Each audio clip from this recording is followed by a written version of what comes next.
Microphone. You touched it. I'm not afraid of COVID. I'm more afraid of the biologics. All right, so my name is Kristen Megan Kelly. I reside in Hudsonville. I'm here today representing a lot of my neighbors and friends who have children at this school. I can confidently say I am the only subject matter expert in this room. You've heard from a pediatrician, you've heard from healthcare workers. I am the only subject matter expert in this room to speak on masks. I applaud the parents who've done their due diligence. I'm going to tell you a little bit of my background. I have spent the past 19 years working in the field of occupational and environmental toxicology as a senior industrial hygienist.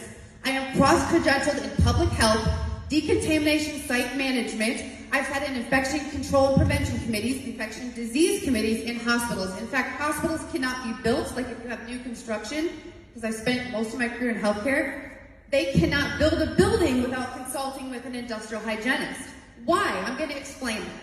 So you have to understand my frustrations. I'm glad I went last because then I can address some of the fear that I'm hearing and the misinformation. I'm going to give you some credit for the fact that you haven't heard of my profession, most likely, because the media has the MDs and the DOs and the nurses on TV. They are skilled, they treat people, I protect people.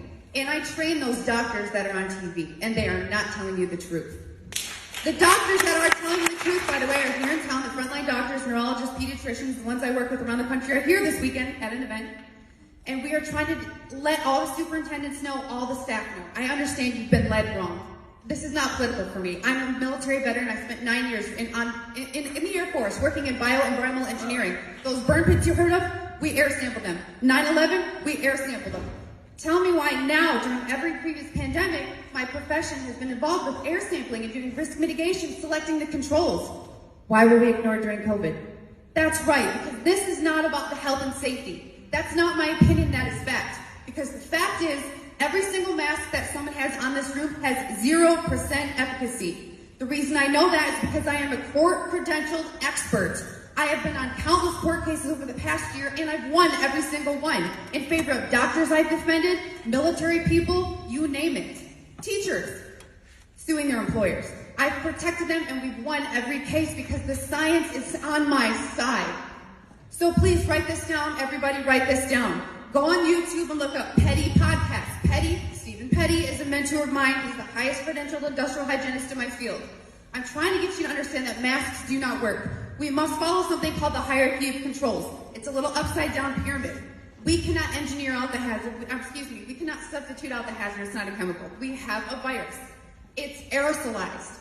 Do you know that one COVID micron is 40,000 times smaller in area than the cross-section of a human hair? Look at one piece of human hair. Your masks, everyone's masks, they're not tight-fitting. Masks do not stop a virus. In my almost 20 years in this profession, we have never, ever in any setting, military, hospital, nothing. And I managed the decon line of the city of Chicago in the event of pandemic. We never put people in masks. We put them in respiratory protection. The reason we don't put people in masks is because we did a violet test and we put powder on surfaces and didn't tell the healthcare workers and the military people bringing them in. They kept touching their mask. They had it in their hair, they had it on their water bottles. Every person in this room has touched their mask. I've seen them. And I'm not trying to shame you. I understand you've been misguided and you're not following 29 CFR 1910.134 Appendix D in an occupational setting that you're going to electively wear a mask that's not rated to protect you from the hazard. You must be trained on the limitation, storage, cleaning, usage. The pediatrician that was up here and set her mask on here, no disrespect, she loses all credibility. Because in a healthcare setting, I would write her up to say it all. Okay, thank you. Please understand, I'm not just here to complain. I'm going to tell you what you can do. You ready? You follow the hierarchy of controls. And to the superintendent, I can, after the fact, you can look at my number. I don't give my address for security reasons, but I can guide you. There was engineering controls, dilution and destruction technology, 10 grand a building. Use your COVID funds. I waive air. No profit off that. That's just a grand I like. It will kill all viruses, bacteria, and mold in your buildings. So not only is that great for now, it's great for everything. So please remember, I'm not here to say masks don't work. I'm providing a resolution. Engineering controls. Please look up Petty Podcasts. Stephen Petty, again, Petty Podcasts. His videos are 4 to 12 minutes.